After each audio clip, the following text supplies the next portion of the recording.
energy of particle performing linear SHM, potential energy that is 1/2 m omega square x square और काय घेतलं होतं आपण त्या ठिकाणी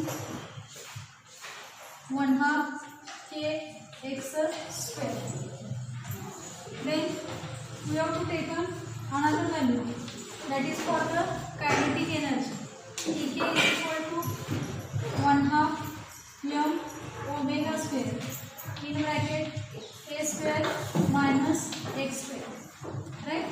Then we have to take total energy that is EP plus EK, that is potential energy plus kinetic energy, and we have to get the value is equal to 1/2 k a. In this point we have to take two special cases. First case काय होणार आहे, at mean position. At mean position x ची value किती असते, बरोबर आहे. At mean position x is equal to काय असणार आहे त्या ठिकाणी 0, बरोबर आहे. देन काय होणार आहे त्या ठिकाणी पोटेन्शियल एनर्जी आणि काय होणार आहे कायनेटिक एनर्जी. पोटेन्शियल एनर्जी काय होणार, EP इज इक्वल टू 1/2 काय घेतलं होतं, के स्क्वेअर घेतलं, राईट. आता ए बी तर म्हणजेच काय किंवा के एक्स स्क्वेअर किंवा म्हणजे तुम्हाला के एक्स स्क्वेअर तर एक्स ची value 0. Therefore potential energy becomes 0. किंवा आपण असं लिहू शकतो 1/2 के 0 स्क्वेअर इज इक्वल टू काय मिळाली 0, बरोबर आहे. आणि इन केस ऑफ काय येणार आहे त्या ठिकाणी कायनेटिक एनर्जी, बरोबर आहे. किंवा आपण EP is equal to EK plus काय घेतली, EP घेतली. कायनेटिक एनर्जीची व्हॅल्यू किती होती 1/2 m ओमेगा स्क्वेअर घेतलं होतं. परत काय व्हॅल्यू होती a square minus x square plus EP ह्याची व्हॅल्यू किती मिळाली 0.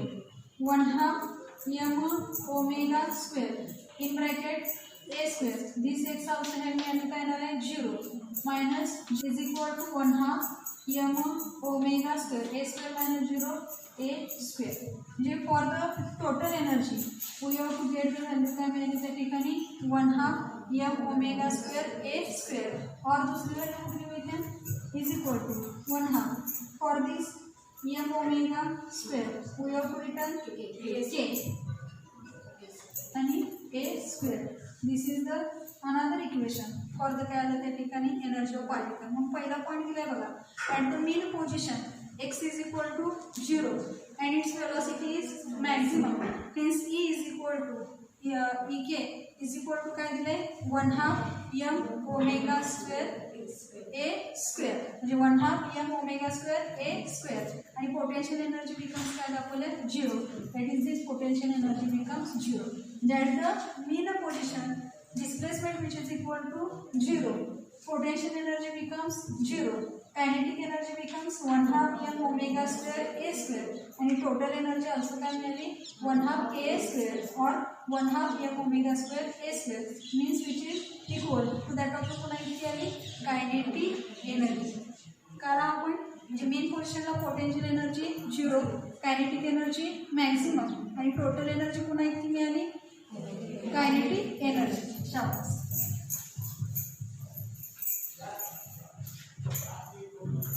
सेकंड पॉइंट घ्यायचा आहे at extreme position. At extreme position x is equal to plus minus a, where a be the amplitude, that is the maximum displacement of the particle from its kind of mean position. लेफ्टला असेल तर minus ए होणार, राईटला असेल तर plus a होणार. Therefore we have to taken the values plus minus a. Then काय होणार आहे we have to taken the value for the EP means potential energy. Potential energy value 1/2 k x square, right. मग value कशी होणार 1/2 k x ची value plus minus a square, बरोबर आहे. मग आपण इथं काय लिहूया हा a स्क्वेअर घेतला, म्हणजे we have to get the value काय मिळाली EP is equal to 1/2 ka square. Then we have to taken the value EK is equal to that is 1/2 k घेऊया आपण in bracket a square minus X square is equal to 1/2 K A square minus this X value plus A घेऊ किंवा minus A आपण काय घेऊया A square is equal to 1/2 K A square minus a square 0 बरोबर ना आणि मग या 0 इकडे मल्टिप्लाय केल्यावर 0 मीन्स आम्हाला काय मिळालं E K is equal to काय मिळालं 0 बरोबर आणि मग टोटल एनर्जी काढू E is equal to E K plus E P किंवा E P plus E K काही चालतं is equal to E K आहे व्हॅल्यू किती मिळाली 0 प्लस ई पी है value 1/2 K A square which is equal to 1/2 K A square म्हणजे total energy becomes किती मिळाली 1/2 के ए स्क्वेअर म्हणजे when we have to reach at the mean position total energy becomes 1/2 ke square when the particle reaches at extreme position total energy becomes 1/2 ka square but काय झालं at mean position potential energy becomes 0 बरोबर आहे आणि इथं काय झालं at extreme position kinetic energy becomes काय झालं 0 म्हणजे वेलोसिटी तिथे काय असतात 0 असतात therefore kinetic energy becomes काय झालं त्या ठिकाणी 0 आणि मग पुस्तकामध्ये तुमच्या दिलेलं आहे at extreme position the velocity of the particle is 0 x is equal to plus minus A therefore काय मिळणार आहे पोटेन्शियल एनर्जी किती मिळणार 1/2 के स्क्वेअर आणि कायनेटिक एनर्जी बिकम्स काय होणार आहे त्या ठिकाणी 0 काय येतं या दोन व्हॅल्यू आपण इथं बघायचं म्हणजे आम्ही काय म्हटलं when the particle reaches at mean पोझिशनला असेल किंवा एक्स्ट्रीम पोझिशनला असेल टोटल एनर्जी रिमेन्स काय राहिली कॉन्स्टंट किंवा टोटल एनर्जी रिमेन्स काय झालं कॉन्झर्व्ड म्हणून सुरुवातीला एक वाक्य वापरलं होतं नसेल तर तुमच्या पुस्तकामध्ये एक वाक्य दिलेलं as the particle oscillate the energy changes between kinetic and काय सांगितलंय potential at mean position the energy is entirely kinetic पहिले at extreme position it is entirely काय होणार आहे पोटेन्शियल होणार आहे आणि म्हणून सांगितलंय at other position the energy is partly kinetic आणि पार्टली काय होणार आहे त्या ठिकाणी potential however the total energy is always conserved underline करून घ्या the total energy is always काय आहे त्या ठिकाणी conserved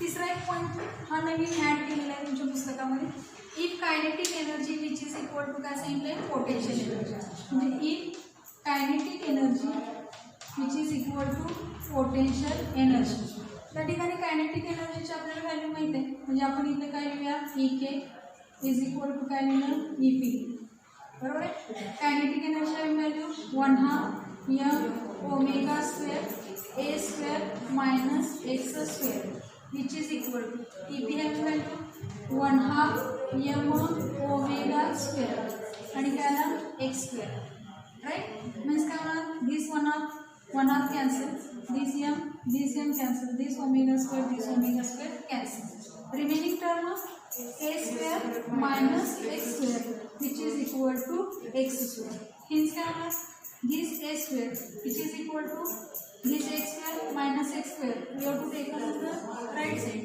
then काय होणार x square hence a square is equal to 2x square बरोबर आहे आम्हाला व्हॅल्यू कोणाची काढायची आहे एक्सची काढायची हा एक्सची काढायची असेल तर आमचं इक्वेशन काय बिकम्स होणार आहे तर बघा हेन्स ए स्क्वेअर अपॉन 2 हा 2 इकडे होणार बरोबर म्हणजे इकडे गेलं डिवाइड होणार विच इज इक्वल टू काय रिमेनिंग राहणार एक्स स्क्वेअर आणि मग आम्हाला एक्सची व्हॅल्यू काढायची असेल तर काय ना ए स्क्वेअरचं रूट निघालं किती आलं ए आणि अपॉन 2ची व्हॅल्यू रूट निघत नाही म्हणजे 2 आलं म्हणजे एक्स हॅव्हिंग व्हॅल्यू करणार आहे X is equal to plus minus A upon route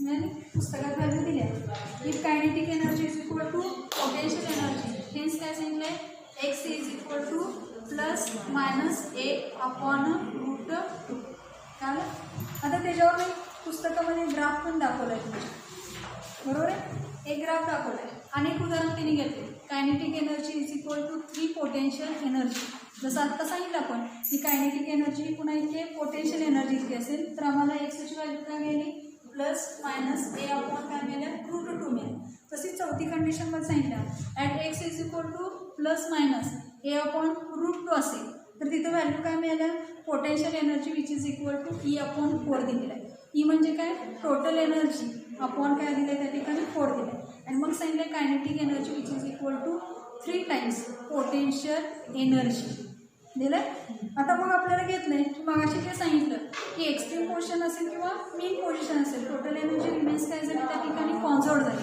but in between काय सांगितलं, मीन पोझिशन आणि एक्स्ट्रीम पोझिशन तिथं काय होणार आहे, कायनेटिक एनर्जी आणि पोटेन्शियल एनर्जी असं काय होत जाणार आहे, व्हॅरी होत जाणार. म्हणजे काल जसं आपण घेतला होता एक पॉईंट पी कन्सिडर केलेला होता, त्याची डिस्प्लेसमेंट मीन पोझिशनपासून एक्स घेतली होती आणि एक्स्ट्रीम पोझिशनला गेला तर त्याची व्हॅल्यू आपण प्लस ए किंवा मायनस ए घेतली. म्हणजे जर पॉईंट पीला आली तर तिथं व्हॅल्यू काय होत जाणार आहे, पोटेन्शियल एनर्जी आणि कायनेटिक एनर्जीची चेंजेस होत जाणार आहे. मग किती प्रमाणात चेंजेस होत आहे ते तुमच्या पुस्तकामध्ये दिलेलं आहे. एनर्जी 25% काय सांगितलं पोटेन्शियल अँड 75% काय सांगितलं तिथं कायनेटिक्स आहे. आता हा जो व्हेरिएशन आहे कायनेटिक एनर्जी आणि potential energy with displacement in SHM is given by, एक ग्राफ आपल्याला दाखवला आहे एनर्जी इन SHMचं. ही डायग्राम आम्हाला परीक्षेला 2 मार्काला विचारली जाते. क्वेश्चन असेल किंवा मीन क्वेश्चन असेल, कायनेटिक एनर्जी आणि पोटेन्शियल एनर्जी कशा व्हॅरी होतात, कशा बदलतात, त्याच्यानुसारच हा ग्राफ तुमच्या पुस्तकामध्ये काढून दाखवलेला आहे.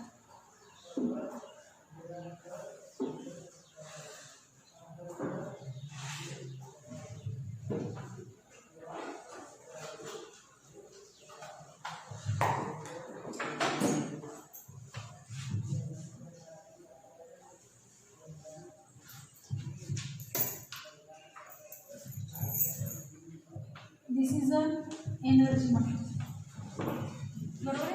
आता एनर्जी घेत असताना तुमच्या पुस्तकामध्ये एक पॉईंट दाखवला आहे कायनेटिक एनर्जीचा, एक पॉईंट दाखवला आहे पोटेन्शियल एनर्जीचा, बरोबर आहे. आता हा ग्राफ आपण इथं काढतो,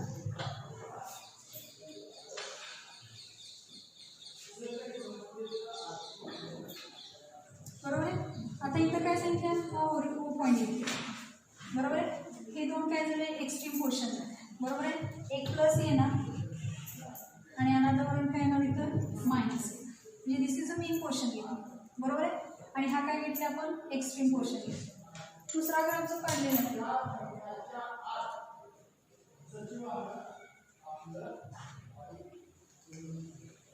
असं दाखवा, बरोबर आहे.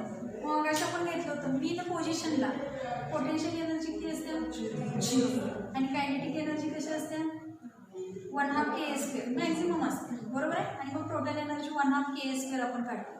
आता हा जर आपण घेतला, बरोबर आहे, ही मीन पोझिशन, ही मीन पोझिशन झाली. मीन पोझिशनला काय झालं इथं मॅक्झिमम झालं. मॅक्झिमम कोण असते, कायनेटिक एनर्जी का पोटेन्शियल एनर्जी, मीन पोझिशनला ही मीन position. x is equal to 0. This is a extreme position. This is also extreme position. बरोबर आहे. मीन पोझिशनला काय दिसणार आहे, डिस्प्लेसमेंट 0 झाली, बरोबर आहे. 0 झाली तर काय होणार आहे, पोटेन्शियल एनर्जी बिकम 0 होणार आहे, बरोबर आहे. आणि त्याच वेळेला कायनेटिक एनर्जी काय असणार आहे आमची मॅक्सिमम. कळालं. परत काय सांगितलं, when the particle reaches at extreme पोझिशनला गेला, एक्स्ट्रीम पोझिशनला गेल्यावर व्हेलॉसिटी बिकम्स काय होतात 0, व्हेलॉसिटी 0 होणार आहे आणि पोटेन्शियल एनर्जी काय होणार आहे आमची मॅक्सिमम, बरोबर आहे. कारण mgh आपण म्हणतो त्यानुसार. मग तुमच्या पुस्तकामध्ये जो ग्राफ दाखवला आहे तो असं दाखवला आहे, this is a kinetic energy, this is a potential energy, potential energy, this one it is a kinetic energy.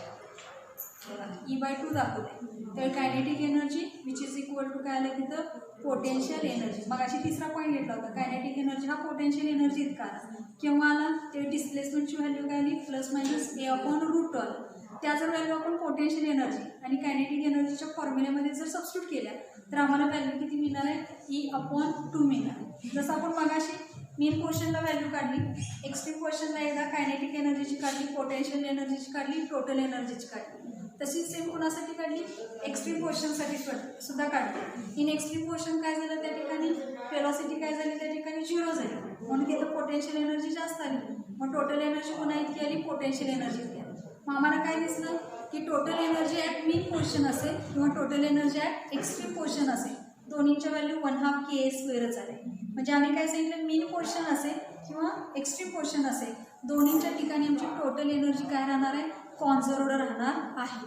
आणि इन बिटवीन म्हणजे कोणाच्या, मीन पोर्शन आणि एक्स्ट्रीम पोर्शनच्या मध्ये ती काय होत जाणार आहे, व्हॅरी होत जाणार. मग आपण बघायचं पॉईंट भेटला की kinetic energy which is equal to potential energy. ज्यावेळी होईल त्यावेळी डिस्प्लेसमेंटची व्हॅल्यू किती मिळाली, x is equal to +-a/√2. आणि मग एक्सची व्हॅल्यू जसं पहिल्यामध्ये x इज इक्वल टू 0 लिहिता, दुसऱ्यामध्ये x is equal to +-a लिहिता, तसं तिसरं करत असताना काय करणार तुम्ही, एक्सची व्हॅल्यू काय ठेवणार, +-a/√2. ते करून बघा. त्यावेळेला आम्हाला टोटल एनर्जी कशी मिळणार आहे, E/2 मिळणार. म्हणून आकृतीमध्ये एक मध्ये पॉईंट दाखवला आहे, त्यामध्ये काय सांगितलं आहे की potential energy is equal to kinetic energy दाखवल्या आणि तिथं टोटल एनर्जी काय दाखवल्या, E/2 काल. अशा पद्धतीनं हा पॉईंट स्पेशल केसचा आपण काल बघणार राहिला होता, तो आज आपण इथे संपवूया. त्यानंतर नेक्स्ट पॉईंट आपल्याला कन्सिडर करायचा आहे, सिम्पल पेंडुलम. डायग्रामची प्रॅक्टिस करायची होती, अवघड नाही आहे, फक्त लक्षात काय करायचं, एक्स्ट्रीम पोझिशन आहे, एक्स्ट्रीम पोर्शनला वेलॉसिटी 0, मग कायनेटिक एनर्जी काय होणार, 0, बरोबर आहे. मीन पोर्शनला वेलॉसिटी तिथं काय असणार, जास्त असणार, म्हणून तिथं कायनेटिक एनर्जी वाढली, बरोबर. आणि ॲट एक्स्ट्रीम पोझिशन आम्ही काय सांगतो, जेव्हा पार्टिकल रिचेस ॲट एक्स्ट्रीम पोर्शनला जाईल तेव्हा त्याची डिस्प्लेसमेंट वाढली, म्हणून तिथं पोटेन्शियल एनर्जी जास्त, kinetic energy potential energy mean पोर्शनला काय असणार आहे. नेक्स्ट पॉईंट लिहून घ्या, simple pendulum. This is a rigid support, right. This is a string घेतली, ज्याला आपण दोरी असं म्हणतो, आणि त्या दोरीला स्ट्रिंगला वी हॅव टू कनेक्टेड काय केला, बॉब कनेक्ट, बरोबर. म्हणून सिम्पल पेंडुलम सांगत असं सांगितलं आहे. अँड आयडियल सिम्पल पेंडुलम जो आहे तो कसा आहे, हेवी पार्टिकल सस्पेंडेड बाय काय सांगितलं त्या ठिकाणी, massless inextensible flexible string from a rigid support, बरोबर आहे. म्हणजे आम्ही काय घेतला, हा हेवी बॉब घेतला, हा कशाला जोडला आहे, जी आमची इनफ्लेक्झिबल स्ट्रिंग आहे त्याला जोडलेला आहे, आणि तो परत कशाला आम्ही अटॅच केलेला आहे, rigid support. Practical simple pendulum हा जो आहे तो कसा असतो, स्मॉल असतो. आपण सिम्पल पेंडुलमचे एक्सप्लेन केलेले आहे. बॉब अतिशय कसा असतो, छोटा असतो. Small heavy sphere suspended by a light and inextensible string from काय केले असते, रिजिड सपोर्ट. तिथं सुद्धा आपण काय केले असते, स्टँड घेतलेलं असते. त्या ती स्ट्रिंग सुद्धा कशी पाहिजे, इनफ्लेक्झिबल त्या ठिकाणी स्ट्रिंग आम्ही घेतली पाहिजे. आणि रिजिड सपोर्ट तिथं कोण होणार आहे, स्टँड करते. मग आपण घेणार आहे the distance between the point of suspension and centre of gravity of the Bob. हा आपण बॉब घेतला, त्या बॉबचा इथं कुठं तर सेंटर ऑफ ग्रॅव्हिटी असणार, बरोबर. हा त्याचे सेंटर ऑफ ग्रॅव्हिटी आणि हा रिजिड सपोर्ट यांच्यामधलं जे डिस्टन्स आहे, दिस डिस्टन्स इज नोन ॲज काय सांगितलं त्या ठिकाणी, लेंथ ऑफ सिम्पल पेंडुलम. आता आम्हाला direct length of simple pendulum असं मोजता येईल, त्या बॉबचं सेंटर ऑफ ग्रॅव्हिटी काढता येणार नाही, म्हणून आम्ही काय करतो, हा बॉबचा वरचा पोर्शन आहे, इथंपर्यंत आम्ही पट्टीच्या साईडने मोजू शकतो, बरोबर आहे. म्हणजे दिस इज तर काय झालं त्या ठिकाणी, स्मॉल एलनं दाखवायचे, स्मॉल एलने एवढी लेंथ मेजर करू शकतो पट्टीच्या साईड. आणि हा बॉब जो आहे त्या बॉबचा आपण काय करायचं, डायमीटर काढायचं. डायमीटर काढला की त्याचा रेडियस काढतो आपण. मागच्या वर्षी वर्नियर कॅलिपर आणि मायक्रोमीटर स्क्रूवर वापरले, त्याच्यामध्ये वर्नियर कॅलिपरमध्ये आपण तो स्पियर अटॅच केला तर त्याची रेडियस आपल्याला त्या ठिकाणी मिळते. आणि म्हणून हे जे डिस्टन्स काढणार इथून इथंपर्यंत हे जे डिस्टन्स आहे ते काय असणार आहे, स्मॉल आर असणार. आणि मग या दोघांची जेव्हा आपण काय करणार आहे, सम करणार आहे, L plus small R, we have to get the value of the कोणाची घेणार आहे, length of the simple pendulum. पण सांगितलंय द डिस्टन्स बिटवीन द काय सांगितलं आहे, point of suspension and centre of gravity of the bob is called as a length of the simple pendulum denoted by the letter capital L, बरोबर आहे. आता परत घेतलं, हा सगळं काय राहणार आहे, इन इक्विलिब्रियम पोर्शनला राहणार आहे. बॉब रिमेन्सीनं काय सांगितलं त्या ठिकाणी, इक्विलिब्रियम पोझिशन. पुस्तकामध्ये तुमच्या दिलेला आहे, हा ओ दाखवला आहे आणि हा कोण दाखवला आहे, तिथं ए दाखवला. ओ ए तिथं काय झालं, इक्विलिब्रियम पोझिशन मीन्स काय, आमची मीन पोझिशनला, बरोबर आहे. When we have to displace this bob, हा बॉब काय करणार आहे, आपण डिस्प्लेस करणार आहे. तर डिस्प्लेस करत असताना एकतर लेफ्टला जाईल किंवा एकतर राईटला जाईल. मग त्यावेळेची आम्ही इथं स्क्रीन अशी ड्रॉ करणार.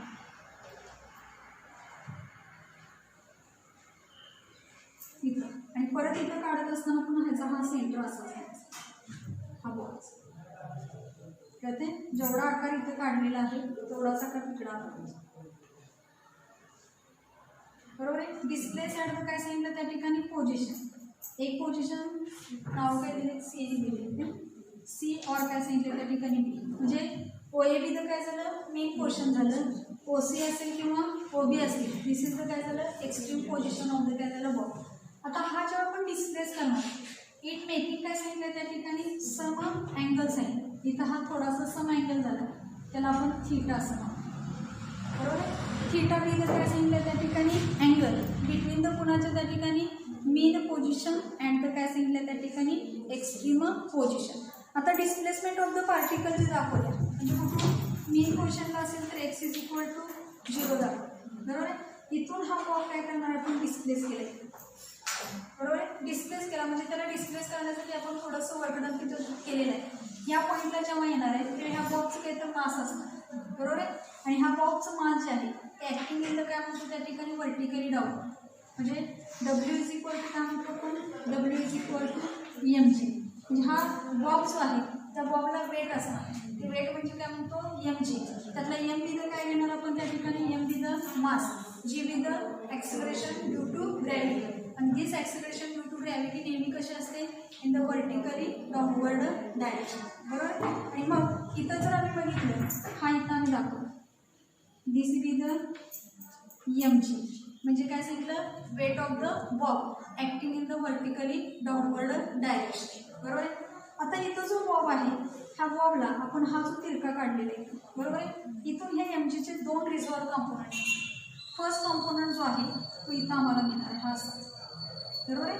हा वरच्या बाजूला हा इकडे जा म्हणजे हा कोणाला बॅलन्स केला टेन्शन इन द स्प्रिंग. मग अशा आपण सांगितलं जर बॉब अटॅच केला तर स्प्रिंग आमची काय होते तिथं टेन्शन प्रोड्यूस होतं बरोबर आहे. टेन्शन प्रोड्यूस झालं म्हणजे कुणावर प्रोड्यूस झालं due to the weight of the bob. आणि म्हणून या mgचे दोन त्या ठिकाणी कंपोनंट तयार होतात. एक आहे mg cos थीटा आणि another one it is mg sin theta. mg cos theta means कोण असतोय तर mg cos थीटा जो आपण इथं काढणार आहे which is balanced by the काय सांगतो आपण त्या ठिकाणी tension produced in the string. पुस्तकामध्ये तुमच्या डायग्राम दाखवलं की mg जो आहे हा mg cos थीटा हा एक कंपोनंट दाखवला आहे आणि दुसरा जो दाखवला आहे तो कुठे ॲक्ट होणार आहे तर इथं आपला हा जो दिसतोय आपला स्प्रिंग काय करतो आपण नेहमी सांगतो कुठे येण्याचा प्रयत्न करत असते टुवर्ड्स द बीन पोझिशन. म्हणजे इथं हा जो एक mg cos थीटा आहे दुसरा जो असणार आहे तो another one it is mg sin theta. आणि मग या ठिकाणी आपल्या पुस्तकामध्ये ही अशी एक डायग्राम तुमच्या दाखवलं काय काय दाखवलं एक mg sin theta another one it is mg cos theta. mg sin theta जो आहे तो कुठं झाला आहे रिस्टोरिंग फोर्सला बरोबर आहे. जी it is always directed towards काय सांगतो मीन पोझिशन. जी mg sin थीटा हा कोणाकडे जाणार आहे रिस्टोरिंग फोर्सकडे जाणार. मग हा mg resolve into two component one it is mg cos theta another one it is mg sin theta. mg cos theta is balanced by the काय सांगितले tension produced in the string सांगितले. आणि mg sin theta कसं सांगितलं त्या ठिकाणी balances by the काय सांगितलं त्या ठिकाणी रिस्टोरिंग फोर्स सांगितले. कळालं नसेल तरी पुस्तकात वाक्य दिले the weight mg resolve into two components सगळ्यात खाली आले mg resolve into two component सांगितलेले आहे. The component mg cos theta along the काय सांगितले string which is balanced by the tension T आहे. अँड काय सांगितलं the mg sin theta perpendicular to the string is the restoring force acting on the mass tending to return to its equilibrium position. म्हणजे बघा सांगितलं की हा बॉबला काय करणार आहे तो mg sin थीटा रिस्टोरिंग फोर्सला अपोज करणार. म्हणजे हे रिस्टोरिंग फोर्स काय करणार आहे मीन पोझिशनला येण्याचा प्रयत्न करणार. म्हणजे आपण जे सांगितलं होतं f is directly proportional to -x म्हटलं जे फोर्स हे डिस्प्लेसमेंटला डायरेक्टली प्रोपोर्शनल आहे. ही डिस्प्लेसमेंट काय करते मायनस साईन काय दाखवते फोर्स आपण इकडे वाढायला आणि डिस्प्लेसमेंट कुठं झाल्या इकडच्या बाजूचं. म्हणजे दोघांच्या डायरेक्शन कशात एकमेकाला अपोजिट म्हणून साईन काय आलं होतं तिथं मायनस साईन कळलं. आणि म्हणून सांगितलं दिस mg can be resolve into two component. First component mg cos theta another mg sin theta. mg cos theta हा बॅलन्स केला कोणी tension produced in the string आणि mg sin थीटा हा हा परपेंडिक्युलर आहे आणि which is balance on the restoring force. इथपर्यंत points का आले. आता आपण जो घेणार आहे रिस्टोरिंग फोर्स घेतले. रिस्टोरिंग फोर्स म्हणजे काय घेतलं आपण इथं F is equal to minus mg sin theta. आता रिस्टोरिंग फोर्स सांगितलं की रिस्टोरिंग फोर्सला बॅलन्स कोणी केलं mg sin theta म्हणून आले F is equal to minus mg sin theta. This is equation number 1. आता हा थीटा जो आहे तो थीटा इज काय सांगितलं जातं व्हेरी स्मॉल. हा थीटा मी काढताना व्हेरी स्मॉल काढलाय. हा थीटा जो आहे 10 डिग्रीपेक्षा स्मॉल पाहिजे. झिरोला असेल तर मेन पोर्शनला म्हणजे डिस्प्लेस करत असताना आपण झोपाळा किंवा आपण स्विंग घेतो आणि बॉब असा ओढतो. ओढला म्हणजे काय जरा अँगल मोठा होतो. तो किती अँगल बसला पाहिजे. जर तुम्हाला ऑसिलेशन अशा पद्धतीने दिसायचं असेल टो टू फ्लो एक कर्व नेचर दिसायचं असेल तर त्याच्यामधला अँगल कसा पाहिजे स्मॉल पाहिजे. म्हणजे 10 डिग्रीपेक्षा सुद्धा काय पाहिजे स्मॉल पाहिजे. आणि 10 डिग्रीपेक्षा स्मॉल असेल तर आपण सांगतो की थीटा इज काय सांगितलं त्या ठिकाणी very small. Then sin theta is nearly equal to theta. म्हणजे हा sin theta काय होईल नियरली इक्वल टू पुन्हा इकडे येतोय थीटा इतकाच. आणि म्हणून ती व्हॅल्यू आपण या इक्वेशनमध्ये सबस्टिट्यूट करूया. We have to get the value F is equal to minus mg theta. काय मिळालं F is equal to minus mg theta. तुमच्या पुस्तकामध्ये अप्रॉक्सिमेटली असं लिहिलं बरोबर. अप्रॉक्सिमेटली तरी लिहिलं तरी चालेल. F इज इक्वल टू काय मिळाला मायनस mg थीटा. आता आम्हाला थीटाची व्हॅल्यू काढायची. आता थीटा काढायचं असेल तर काय केलं पाहिजे त्या आकृतीमध्ये आपण जर बघितलं तुमच्या पुस्तकात थीटा इकडे दाखवलं कुठेही गेला इकडे चालतं इकडे चालतं. हा थीटा दाखवला आणि हा कर्व बरोबर आहे. म्हणजे आपण केक कट केल्यानंतर जसं काप मिळतोय आम्हाला बरोबर आहे सेक्टर आपण म्हणतो तसा हा सुद्धा आम्हाला काय दिसतोय सेक्टर दिसतो. आता सेक्टर दिसला तर काय झालं इथपर्यंत दिस इज अ लेंथ झाली. दिस इज अ काय सांगितलं मी डिस्प्लेसमेंट सांगितलं. मग आपण आर्कच्या बाबतीत एक फॉर्म्युला लिहितो. आर्क इज इक्वल टू म्हणतो लक्षात आहे काय बघायचं असेल तर काय म्हणतो आर्क अपॉन रेडियस बरोबर आहे. म्हणजे आर्क अपॉन रेडियस. आता ही आर्क म्हणजे नथिंग बट कोण आहे यांची डिस्प्लेसमेंट. आर्क म्हणजे काय असतं नथिंग बट डिस्प्लेसमेंट. म्हणजे थीटा इज इक्वल टू आम्ही इथं काय लिहिणार हा एक्स अपॉन आता ही रेडियस म्हटलं मग रेडियस इथली कुठली आता आली लेंथ. म्हणजे इथं काय ना एक्स अपॉन काय theta is equal to value काय मिळेल theta is equal to X upon काय आलं हिअर. आता ही this value we have to substitute in this equation. मग आमचं इक्वेशन कसं तयार होतं hence F is equal to minus mg बरोबर आहे. थीटाची व्हॅल्यू काय ठेवणार एक्स अपॉन काय आलं कॅपिटल राईट. तर m with the mass g with the acceleration due to gravity, x with the displacement आणि l with the length of the simple pendulum. आता इथं बघा as m g capital L r काय झाले constant. मास बदलेल का बॉबचं जोपर्यंत एक्सपेरिमेंट बॉब जोपर्यंत आपण बदलत नाही तोपर्यंत मास बदलणार नाही. म्हणजे मास ऑफ बॉब काय राहिला तिथं कॉन्स्टंट राहील. जी म्हणजे ॲक्सिलरेशन ड्यू टू ग्रॅव्हिटीची व्हॅल्यू बदलणार नाही आपण एका ठिकाणी. लेंथ आपण बदलली तर बदलणार म्हणजे एम कॉन्स्टंट झाला जी कॉन्स्टंट झाला एल कॉन्स्टंट झाला. मग व्हेरिएबल टर्म कुठली राहिली आय एक्स. मग आम्ही तर काय म्हणतो हेच F is directly proportional to minus x. बघा आपलं पहिलं इक्वेशन आलं काय सांगितलं force is always directed towards काय सांगितलं त्या ठिकाणी force is directly proportional to the displacement आणि दिस डिस्प्लेसमेंट काय करणार आहे is always directed towards the mean portion of the particle. आणि म्हणून F is directly proportional to minus x आलं का आलं ह्या टोटल टर्म काय आल्या आमच्या कॉन्स्टंट. चालेल बघा मग पुस्तकात लिहिलं as m g capital L are constant hence f is directly proportional to minus x. Thus for small displacement the restoring force is directly proportional to the displacement and it is कसा आहे oppositely directed. oppositely कशामुळे आलं negative sine आम्हाला indicate काय करते force and displacement are always oppositely directed. कारण म्हणजे differential equation आपण जे काढलेलं लिनियर एसएचएमची ती सुरुवात इथून आहे. कारण पुढं सांगितलं हेच the Bob of simple pendulum performs काय सांगणार आहे त्या ठिकाणी लिनियर एसएचएम. तो परफॉर्म लिनियर एसएचएम करणार आहे. त्यावेळेला त्याचं काय काढायला लागणार आहे मला त्या ठिकाणी पिरियड ऑफ ऑसिलेशन काढायचं आहे. आणि मग पिरियड ऑफ ऑसिलेशन काढायचं असेल तर पिरियड ऑफ ऑसिलेशनचा फॉर्म्युला जो आहे तो आम्ही T is equal to 2π upon काय घेणार आहे omega. T is equal to 2π upon omega is equal to 2π upon हा फॉर्म्युला पण झालेला आहे मागच्या याच्याबद्दल. आणि तो काय सांगणार आहे ओमेगा म्हणजे ॲक्सिलरेशन पर युनिट काय घेणार आहे डिस्प्लेसमेंट.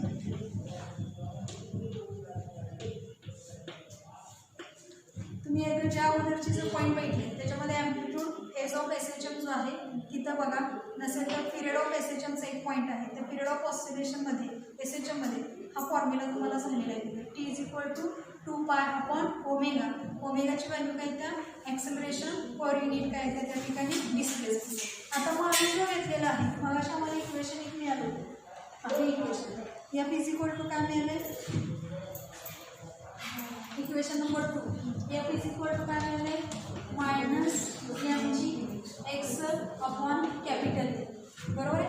आणि अजून एक आपल्याला फॉर्म्युला माहिती आहे force equation F is equal to mass into acceleration बरोबर आहे. हे दोन फॉर्म्युले आपण काय करूया कम्पेअर करूया. म्हणजे एल एच एस इक्वल म्हणून काय म्हणणार आहे R H S also equal. आम्ही इथं लिहितो हा m a is equal to minus लिहूया एम जी एक्स अपॉन त्याला याला बरोबर आहे. मग आता काय होणार एमला एम कॅन्सल. आम्हाला व्हॅल्यू कोणाची काढायचं आहे ॲक्सेलरेशन पर युनिट काय घ्यायचे काय बघा acceleration per unit displacement. A म्हणजे ॲक्सेलरेशन जी म्हणजे acceleration due to gravity X with the displacement आणि L with the length of pendulum. Formula कसा येणार हेन्स ए अपॉन हा एक्स इकडे घ्यायचा हा डिवाइड इंटू होता इकडे आल्यावर डिवाइड झाला acceleration per unit displacement. Remaining term सांगा काय राहिले minus g upon capital L. आपण साइन कन्सिडर नको करायचा त्याला जी अपॉन कॅपिटल एल. म्हणजे we have to get the value काय मिळाली ए अपॉन एक्स म्हणजे ॲक्सेलरेशन पर युनिट डिस्प्लेसमेंटची व्हॅल्यू काय मिळाली जी अपॉन काय मिळालं एल. आपण ह्या इक्वेशनमध्ये व्हॅल्यू सबस्टिट्यूट करू शकतो. म्हणजे इथंच आपण लिहूया टी इज इक्वल टू काय मिळालं हा 2π बरोबर आहे upon acceleration per unit displacement. आता ॲक्सेलरेशन पर युनिट डिस्प्लेसमेंटची व्हॅल्यू मिळाली is equal to in the root काय आलं जी अपॉन जी अपॉन काय मिळाला एल बरोबर आहे. पुस्तकामध्ये आहे बघा तुमच्या कॉपीला T is equal to 2π in the root काय केलं एल अपॉन जी. म्हणजे पहिली व्हॅल्यू काय म्हणणार T is equal 2π in the root G upon L. आपण ही व्हॅल्यू असे लिहू शकतो T is equal to 2π in the root. आता कसं होणार उलट होणार ना म्हणजे काय होणार आहे L upon we have to get the value काय मिळाली t is equal to 2π into L upon G where L with the length of the simple pendulum, G with the acceleration due to gravity per pendulum depends on length बरोबर आहे. म्हणजे period of simple pendulum depends on length of the simple pendulum आणि पुन्हा अजून कोणावर depend असणार आहे acceleration due to gravity. म्हणजे acceleration due to gravity सुद्धा सगळीकडे सारखी आहे का नाही. इक्वेटर आणि पोलला कशी जाते त्यांच्या व्हॅल्यू चेंजेस होतात. इन द अझम्पशन ॲम्प्लिट्यूड जी आपण घेणार आहे ऑसिलेशनची कशी पाहिजे व्हेरी स्मॉल साईन. ॲटलिस्ट किती घ्यायला पाहिजे 20 times smaller than the length sine. दुसरा साईन आहे length of the string is large sine बरोबर आहे. म्हणून आपण कधीही सिम्पल पेंडुलमची रिडिंग घेत असताना पिरियड ऑफ ऑसिलेशन आपल्याला व्यवस्थित यायचं असेल तर आपण काय करतो 95, 90, 85, 80, 75 पाहिजे. म्हणजे पेंडुलमची लेंथ कशी असते जास्त असते त्याच्यापेक्षा जास्त ठेवली तरी चालेल. During the oscillation the Bob moves along काय सांगितलं त्या ठिकाणी सिंगल व्हर्टिकल प्लेनमध्ये. आणि पर पेंडुलमचं आपण इथं काय करतो पिरियड काढतो. आता त्यांनी काय सांगितलं फ्रिक्वेन्सी काढ. फ्रिक्वेन्सी काढलं तर we have to get the relation between frequency and period जो आहे तो काय L is equal to 1/T सम, बरोबर आहे. म्हणजे फ्रिक्वेन्सी आपण जर घेतली तर पिरियड ऑफ ऑसिलेशनचा reciprocal of the period of oscillation. मग त्यानुसार आम्ही जर घेतला formula, hence N is equal to 1 काय घेतला टी. टीची व्हॅल्यू किती मिळाली आम्हाला 2π in the root S upon G. मग आपण इथे लिहिताना काय लिहिणार, hence N is equal to बोला की 1/2π in the root G upon काय येणार आहे एन. म्हणजे we have to get the value for कोणाची मिळाली, फ्रिक्वेन्सीची व्हॅल्यू काय मिळाली 1/2π in the root G upon L. आणि टीची व्हॅल्यू काय मिळाली T is equal to 2π in the root L upon काय मिळाली जी एल. आता मग याच्यावर एक कंक्लूड काढले फॉर अ सिम्पल पेंड्युलम म्हटलेलं आहे. The period of simple pendulum is directly proportional to the कुणाला square root of the length, बरोबर आहे. म्हणजे square root of the length तो कसा आहे डायरेक्टली प्रोपोर्शनल. इनवर्सली प्रोपोर्शनल कुणाला आहे square root of the acceleration due to gravity. हे आपल्याला एक माहिती आहे. Period of simple pendulum is inversely proportional to the square root of the acceleration due to gravity. त्यात मासचा संबंध आला का, आपण मास ऑफ द बॉब म्हटलो, आला का नाही. म्हणजे पिरियड ऑफ ऑसिलेशन जो आहे does not depends upon the काय सांगतो त्या ठिकाणी मास, म्हणजे मासवर तो डिपेंड असणार नाही. मग तिथं वाक्य सांगितलं आहे the period of simple pendulum does not depends upon the काय सांगितले मास. आणि चौथा आहे the period of simple pendulum does not depends upon amplitude also. इथं ॲम्प्लिट्यूड आला का कुठं फॉर्म्युलामध्ये आलेलं नाही. फॉर्म्युलामध्ये काय आलं T is equal to 2π in the root L upon G आले. म्हणजे सिम्पल पेंडुलमचा पिरियड हा लेंथवर आणि ॲक्सिलरेशन ड्यू टू ग्रॅव्हिटीवर डिपेंड असणार आहे, मासवर डिपेंड असणार नाही, ॲम्प्लिट्यूडवर डिपेंड असणार नाही.